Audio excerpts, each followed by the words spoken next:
Hey guys, Jane here, and today I am doing a review on the book Factfulness by Hans Rosling. And this is a really, really good book. I highly recommend it. I basically think everybody ever should read it. Um, Although, be warned, it's kind of math heavy, and understanding the basics of math is pretty important. Um, it's not so math heavy that you can't read it if you are kind of limited in math, but it definitely helps. So, this book uses math to say that a lot of the things that we assume are incorrect. So many people in our modern world feel like, oh, they kind of romanticize the past, I guess would be a good way to say it. They feel like the past was better and everything is terrible in our world. And one thing this writer does know is he says, there are bad things in our world, okay? There are things that we still need to improve on. This is not a book that's like, everything's hunky-dory and you just need to stop worrying about it. But what he does say is that things are a lot better than they were. And we need to be aware of that. People have this idea that we're all going to hell in a handbasket. And the reality is, according to the math, we've never lived in a better, safer time. And that's pretty important to think about, and gain perspective. And I kind of thought that that was correct based on like my study of history. You hear people so often say, "Oh, I wish I lived in the 1800s," or "I wished I lived in the 1950s. Life was so much easier then."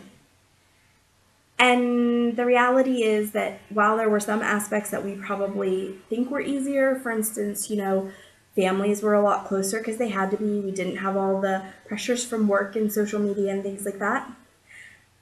Your life expectancy was a lot lower, particularly in the 1800s and the 1950s. Women didn't have a lot of rights. There was still a lot of diseases that we didn't have cures for that we do now. The world is at a pretty good place, and I think we need to be aware of that. I was raised very conservative religious wise, and one of the things we were always taught was the world is bad, the world is terrible, it's almost the end of the world because of all these terrible things that were predicted.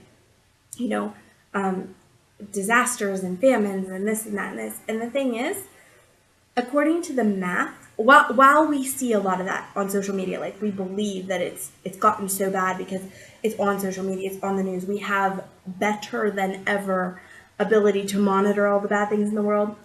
The reality is things aren't worse.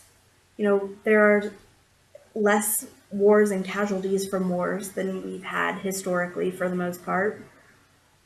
There's less people in poverty. There's less people starving than ever before in history. We have a lot of things to predict natural disasters now, and we can save a lot more people. The world is really not a bad place, and there are bad things in it, but it's getting better. And one thing that I loved about this book is there are a ton of graphs that show you different things over time. For instance, like cavities and traffic deaths and children drowning. Just kind of giving you a perspective on where things are, where things have been. Graphs are not really my thing, so that was kind of a challenge in the reading, but I did enjoy it. And I liked the visual representation, especially there were like certain pages that have like a ton of graphs, and I was like, oh, okay, so we really are doing better. I will say this guy also has some TED Talks, so if you look him up on YouTube, you should be able to find a couple of his TED Talks. Maybe watch a couple before you read the book, especially if you're not big into graphs and you're not big into math, because I think the TED Talks are a little easier to get through maybe than the book. And a lot of the information is the same. Like this is more specific and this is broader and gives you more facts. But the TED Talks are basically like, hey, you think that the world is so bad because we have all this exposure to media and you get to hear about every terrible bad thing that happens. But the math shows that the world is actually improving significantly. So, especially if you kind of need a book to be more optimistic, or if you're feeling down, this is a great read and it'll give you some perspective on the world. Because I do think that we occasionally feel like, oh my gosh, life is just difficult and hard and terrible. Because we are, we live in a society where every time you turn on the news, bad stuff is happening.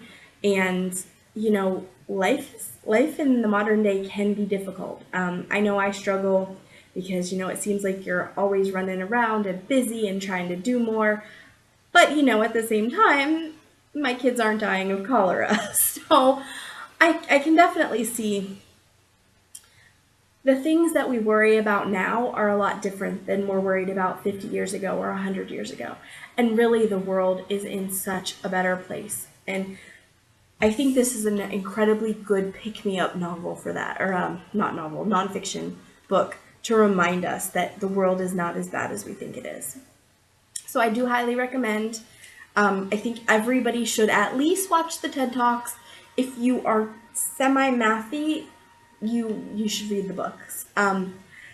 Again, the math may be a stumbling point. I'm not terribly mathy, but I was okay, so you don't have to be super mathy. But if math scares the crap out of you, I would read or watch the TED Talks before reading the book.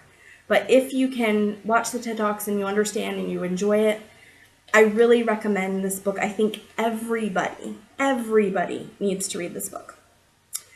All right, guys. That's really my only comments on it.